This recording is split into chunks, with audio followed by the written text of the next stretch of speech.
Welcome to MidLIFE Matters, where we celebrate women's wisdom and wit. I'm Georgian Lussier, your host, and I'm delighted to introduce today's guest, Sue Raggo. Sue became a social worker at MidLIFE, and she's been a good friend for close to 40 years. She was a guest on this show a few years ago, and during that time we have also presented as co-speakers at women's conferences. Today we're going to discuss a book in relation to a conference that Susan went to. Welcome, Susan. Hi, I'm so glad to be here again with you, Georgian, my dear friend for so many years. I had the opportunity to go to this national conference, the American Society on Aging in Washington, D.C., and who would have thought a conference on aging would have been so energetic? There were over 3,000 people from all over the country who attended this conference. Sessions on livable communities, redesigning your parks and recreation. What do our municipalities provide in terms of services across the lifespan? There were programs on mental health and aging. There were programs on lifelong learning. There were programs on financial programs on managing your money, health programs, substance abuse, volunteerism, how to engage volunteers. Whatever you can think of, there were programs to engage. And what was amazing to me is I first went to this conference 10 years ago, and at that time, there were not as many younger individuals, I'm say 20-something students at the conference. This year, there were so many colleges and universities there with students who are studying gerontology and aging. So to me, that's refreshing. That shows there's an interest across an intergenerational interest. And there was also incredible technology. I mean, people were recording some of the sessions. It was just fascinating, the technology change in the past 10 years as well. In particular, Jenkins, who's the CEO of AARP and gave a very powerful keynote address, spoke about how we have to change our perceptions of aging. And that's for ourselves as greater society as well. And this book that we're going to be discussing, called Disrupt Aging, A Bold New Path to Living Your Best Life at Every Age, is a recent publication from Joanne Jenkins. That's right. That's right. And in this book, she talks about, she was actually formerly the CEO of the Library of Congress, and she took this position with AARP, and I think she was around age 50. So she had something to think about for herself as well, how her own self-perception about aging. And she really believes, and she lays out a great argument for changing our own perceptions about aging and not thinking about aging as a period of decline, but as a period of new possibilities. That's bold. It is bold, and I think that's her intent. I think she's trying to shake things up a bit. She's looking at some of the messages that we get in society, in the workplace, in terms of even policies that seem to look at aging as a deficit. And she's trying to point out, and she does point out, that at age 65, we currently have the potential to live another 25, 30 years. And what are we going to do with those years? I mean, she specifically said, what if age 65 is the new middle age?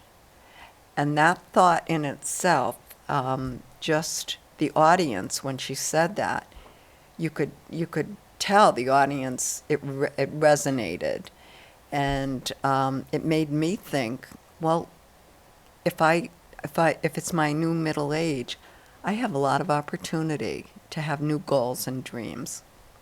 And that's fascinating to me, being your friend, in that I know you recently had your 65th birthday. Mm-hmm. And that when you studied to be a social worker at MidLIFE after the age of 50, you focused on aging as an area of concentration.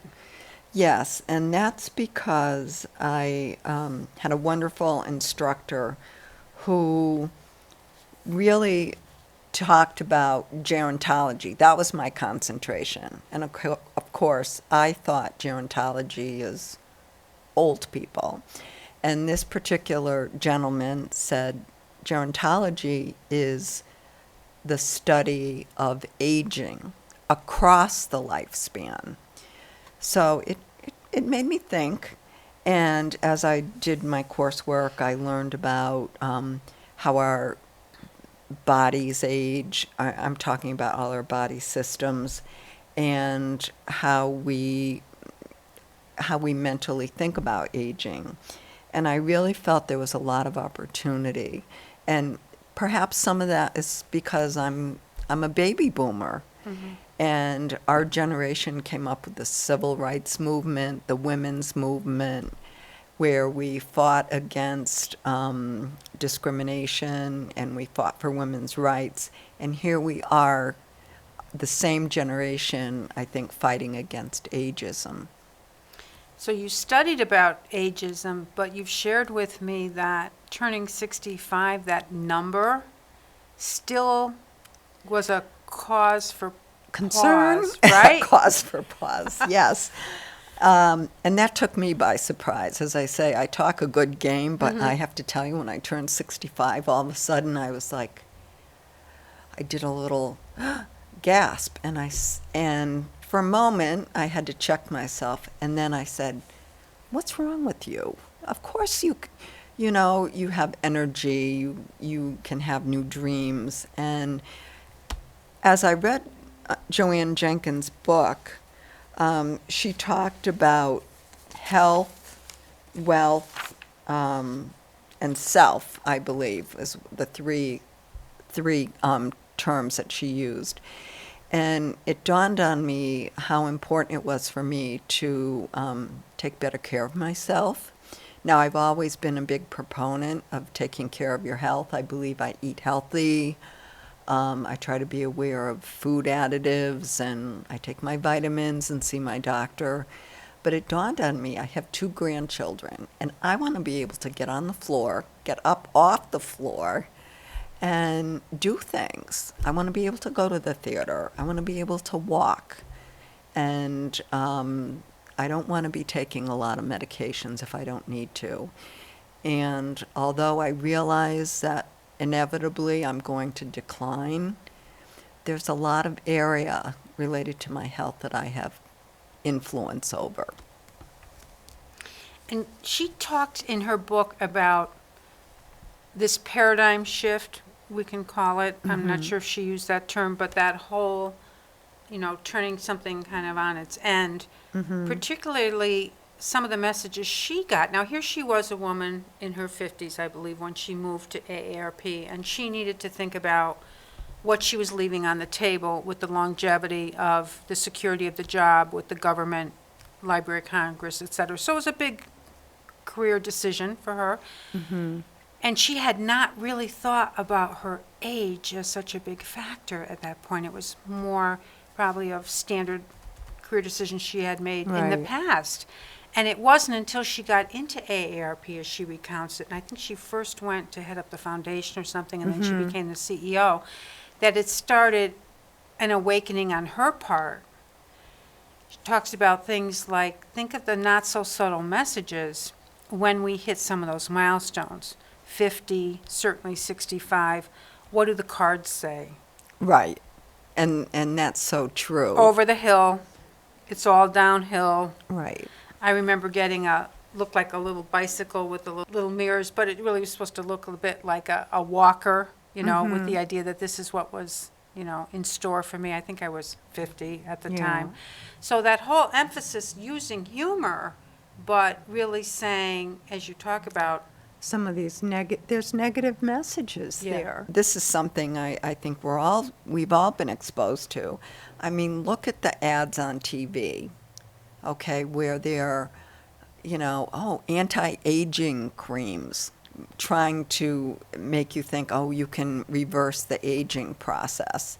It makes you think that aging is negative. Of course, that's all superficial because that's on the outside, instead of focusing on how can you reinvent yourself. The UK version of Vogue magazine is going to feature a 100-year-old woman on its cover, which I thought was pretty exciting. It is. And that's a pretty bold statement, I think, that they're willing to do that. I think that Joanne Jenkins is really encouraging people to start having these conversations and talk about it. Start changing, whether it's in the community or just in social circles, talking about how aging can be a time of having dreams and goals. Which can be a revolutionary idea, because many people, I think, might get to this point and feel like they're doing good if they're just hanging on. So it's kind of almost a little bit of a desperation of how can I minimize the loss as long as I can, Right. as opposed to thinking about growing. And I have a quote from Pat Benatar that I wanted to use as an example of someone who is not looking to stay forever young. And she said, "I've enjoyed every age I've been, and each has had its own individual merit. Every laugh line, every scar is a badge I wear to show I've been present, the inner rings of my personal tree trunk that I proudly display for all to see. Nowadays, I don't want a perfect face and body. I want to wear the life I've lived." And one of the younger folks here at the studio said Pat Benatar just appeared at the Mohegan Sun, so I was Very happy to hear timely, she's, yeah. yes, out and about.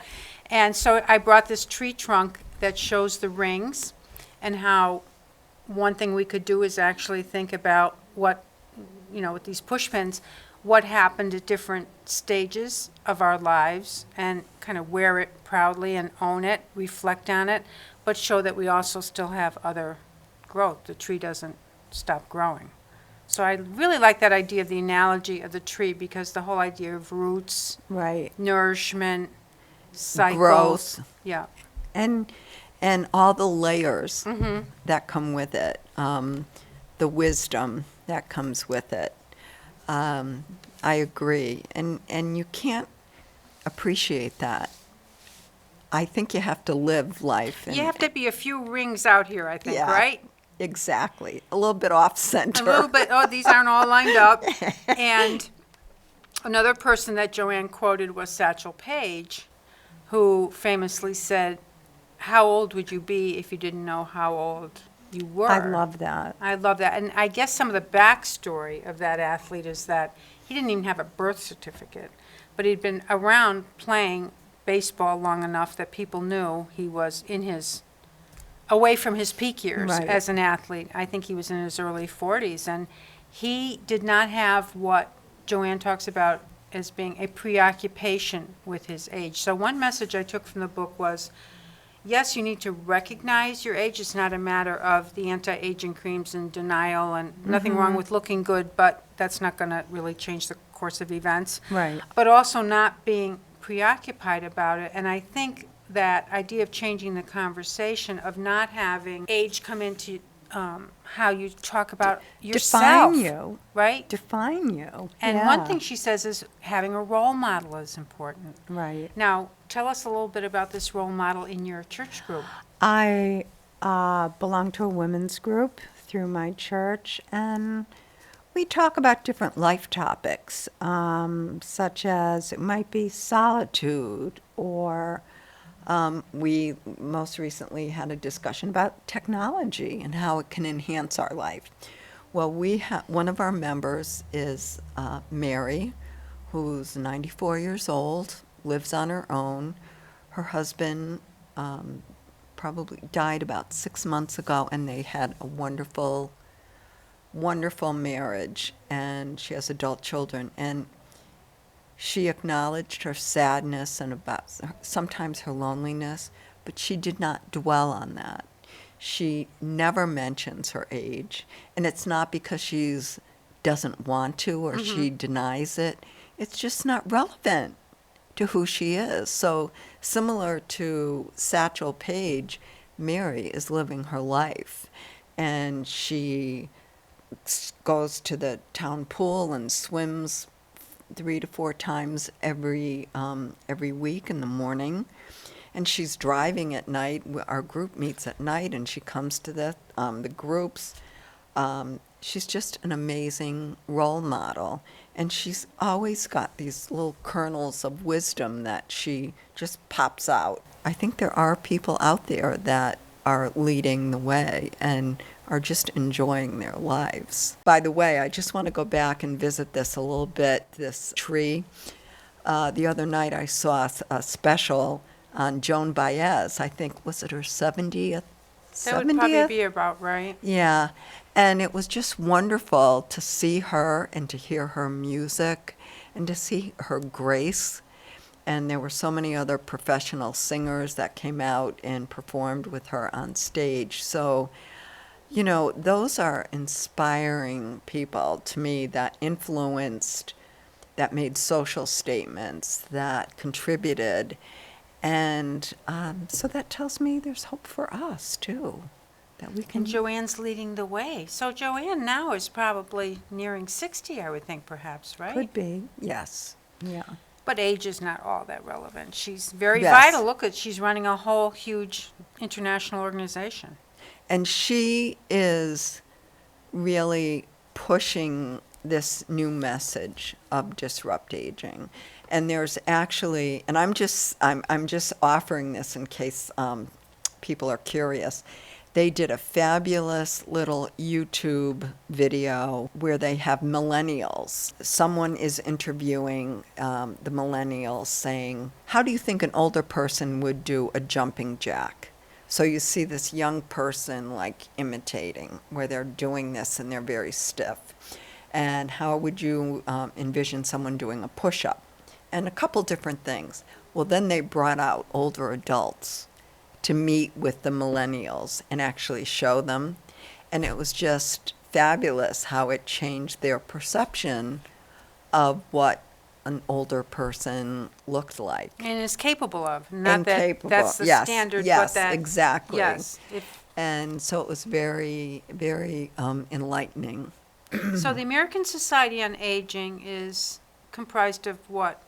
Social workers and Gerontologists, healthcare professionals, individuals that are working in finance, people that are just forward thinkers about society, sociologists, people who want to change how our communities are planned. The other thing that's really important about this is that if we rethink how our communities should be set up, everyone benefits from it. Everyone benefits from housing that is designed to accommodate you across your lifespan. Everyone benefits from walkable streets and good transportation systems. It's not just an aging issue. It's across the lifespan issue. which is the gerontology definition Yes. that you talked about. It's not, it's aging, but we're aging from the time we're born. Right. We're older right. than we were. Right. I think it's time that people start thinking about it as not just an aging issue, but it's like a lifespan issue. One of the things that Joanne talks about, too, in terms of work, is that people may retire from their traditional job, their identity, but they may go on to something else. They may choose to volunteer. They may contribute their knowledge and skills in a volunteer capacity, maybe in a part-time work capacity, maybe in a consultant capacity. But the point is there's new options. And people may want to work part-time because they really need the supplemental income. They may want to mentor.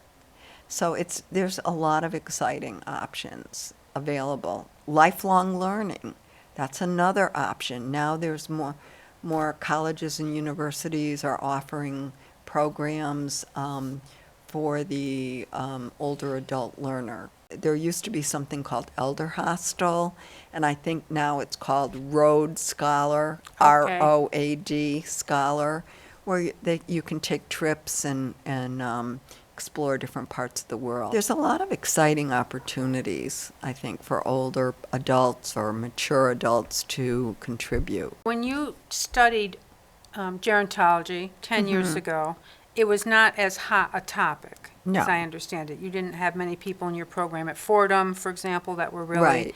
going that route. So how fascinating that in 10 years, it's as the boomers, I'm sure, are getting older, Yes. it's becoming to the forefront. I think it's the boomer generation that has pushed the envelope. Yeah. I mean, it's the same generation. I mean, it is. They call it the tsunami. What they're looking for from senior centers. There's a whole discussion about, do we call them senior centers? Why do we need a senior center? Why can't it just be a community center? People want to learn. People are not willing to accept the status quo. They want new options in housing. There are people that are downsizing, selling their large homes and moving into apartments in more urban areas because they want to be near where there's restaurants and shopping and the arts and things like that. They don't need the house. They don't need all that to hold them down. It's interesting. People are shaking things up. And in the book, Disrupt Aging, she talks about 4 freedoms, which of course harkens to the 4 freedoms from World War II that Norman Rockwell so famously illustrated. And just to reinforce a lot of what you're saying, one of the freedoms is the freedom to choose how and where to age, the freedom to earn, to be able to be a wage earner, the freedom to learn. That might be teaching. Certainly it helps Right. avoid isolation, enjoying life through learning, and the freedom to pursue happiness, to discover and fulfill life purpose, which again is that more forward-moving, forward-thinking, as opposed to just the best you can hope for is to hang on as long as you can Right. as the decline sets in, which is kind of a negative set Well, of messages. Yes, and I think what's important about that, and although we're talking about aging, but I want to mention retirement. Our parents, I can speak for myself, there was a big focus on retirement. That was the goal. And I think part of that had to do with Social Security. In other words, to get some of those older adults out of the workforce to make room for the younger individuals coming up. Retirement was like nirvana. People looked forward to, okay, the day they stop working.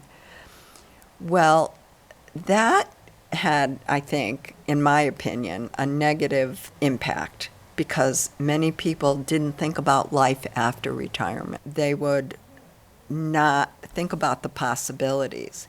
Where for us, it's more life reimagined. It's more, I may be retiring or leaving one particular position, identity, but I can go on to something else. So maybe it's re-engagement, reinvention, as opposed to retirement. Because to me, retirement is almost like the end of the road. End of the road. And this expression that I shared with you, which I'm not sure is in the book, there's so many different things being published, but the idea of being a PIP, a previously important person. I think that would characterize the older model of retirement. Right. You were somebody, you retired, now kind of you're nobody. Right. You've lost your social currency or something. Well, you lose your work. For many people, was a big part of their identity, and the social interaction related to work, the monetary part of it, and yes, so you all of a sudden, like, you're not mentally prepared, and I think these conversations help you. And they're important because there's a certain amount of mental preparation that needs to take place, not just financial preparation. Does that make sense? Yes, and she talks about characteristics of satisfying work, fulfilling work, doing some of what you've talked about, your personal assessment, what are you really good at, your skills, your talents, how you might kind of redeploy some of those in your newer configuration of how you're going to be working. I know I had just read a New York Times article, and someone had a little term he coined instead of retirement. It had to do with consulting. So using what he did all his life, but in more of being a consultant format, leaving time to pursue some of the other things. There was also the idea of you don't have as much pressure, like purpose without the pressure. And also just really it could be the best of many worlds. I think it's very liberating. Because it's something you're choosing to do, Right. as opposed to, this is your choice, and there's a certain amount of liberation to that, I think. It's energizing. It can be energizing. It can be. And another term she talks about, fear. To try to really consciously fight the fear, to think of yourself somewhat fearless, to have that as a goal, to take risks. Because again, I think a natural inclination is to just kind of hold fast, hang on to what you've got, and retreat. Right. But my last comment, I know we're drawing to a close, but one of the things she talks about that was important for her is she had a group of women that she talked to. So having that support as you're facing these changes and talking about them, I think is very helpful. Well, thank you for speaking with us about this tonight. Yes, and my maybe we'll pleasure. have part 2. Okay, thank you. And this is Georgian Lussier with MidLIFE Matters. Thanks so much.